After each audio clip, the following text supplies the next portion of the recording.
You are listening to Dark Classics Narrated, full, uncut, atmospheric readings of the darkest literature ever written.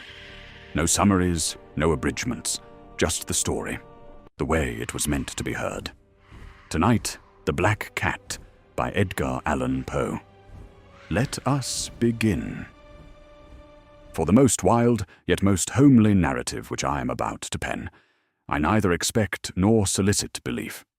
Mad indeed would I be to expect it, in a case where my very senses reject their own evidence. Yet, mad am I not, and very surely do I not dream. But tomorrow I die, and today I would unburthen my soul. My immediate purpose is to place before the world, plainly, succinctly, and without comment, a series of mere household events. In their consequences, these events have terrified, have tortured, have destroyed me. Yet I will not attempt to expound them. To me, they have presented little but horror. To many they will seem less terrible than barroques. Hereafter, perhaps, some intellect may be found, which will reduce my phantasm to the commonplace. Some intellect more calm, more logical, and far less excitable than my own, which will perceive, in the circumstances I detail with awe, nothing more than an ordinary succession of very natural causes and effects. From my infancy, I was noted for the docility and humanity of my disposition. My tenderness of heart was even so conspicuous as to make me the jest of my companions. I was especially fond of animals, and was indulged by my parents with a great variety of pets. With these I spent most of my time, and never was so happy as when feeding and caressing them. This peculiarity of character grew with my growth, and, in my manhood, I derived from it one of my principal sources of pleasure. To those who have cherished an affection for a faithful and sagacious dog, I need hardly be at the trouble of explaining the nature or the intensity of the gratification thus derivable. There is something in the unselfish and self-sacrificing love of a brute which goes directly to the heart of him who has had frequent occasion to test the paltry friendship and gossamer fidelity of mere man.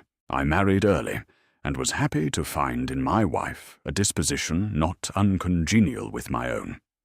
Observing my partiality for domestic pets, she lost no opportunity of procuring those of the most agreeable kind. We had birds, goldfish, a fine dog, rabbits, a small monkey, and a cat. This latter was a remarkably large and beautiful animal, entirely black, and sagacious to an astonishing degree. In speaking of his intelligence, my wife, who at heart was not a little tinctured with superstition, made frequent allusion to the ancient popular notion which regarded all black cats as witches in disguise. Not that she was ever serious upon this point. And I mention the matter at all for no better reason than that it happens, just now, to be remembered. Pluto, this was the cat's name, was my favorite pet and playmate. I alone fed him, and he attended me wherever I went about the house. It was even with difficulty that I could prevent him from following me through the streets. Our friendship lasted in this manner for several years, during which my general temperament and character, through the instrumentality of the fiend intemperance, had, I blush to confess it, experienced a radical alteration for the worse.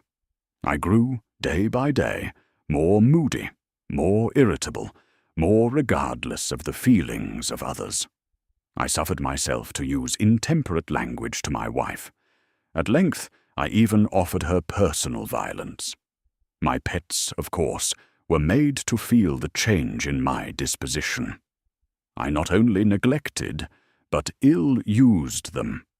For Pluto, however, I still retained sufficient regard to restrain me from maltreating him, as I made no scruple of maltreating the rabbits, the monkey, or even the dog, when by accident, or through affection, they came in my way. But my disease grew upon me. For what disease is like alcohol? And at length even Pluto, who was now becoming old, and consequently somewhat peevish, even Pluto began to experience the effects of my ill temper. One night, returning home, much intoxicated from one of my haunts about town, I fancied that the cat avoided my presence. I seized him, when, in his fright at my violence, he inflicted a slight wound upon my hand with his teeth. The fury of a demon instantly possessed me. I knew myself no longer. My original soul seemed, at once, to take its flight from my body, and a more than fiendish malevolence, gin-nurtured, thrilled every fibre of my frame. I took from my waistcoat pocket a penknife, opened it, grasped the poor beast by the throat, and deliberately cut one of its eyes from the socket. I blush, I burn, I shudder, while I pen the damnable atrocity. When reason returned with the morning, when I had slept off the fumes of the night's debauch, I experienced a sentiment half of horror, half of remorse for the crime of which I had been guilty. But it was, at best, a feeble and equivocal feeling.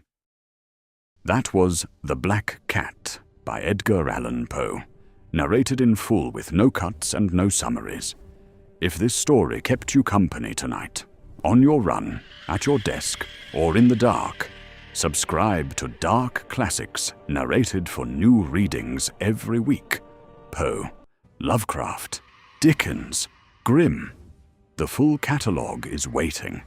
Find our complete collection and downloadable story packs at the link in the description.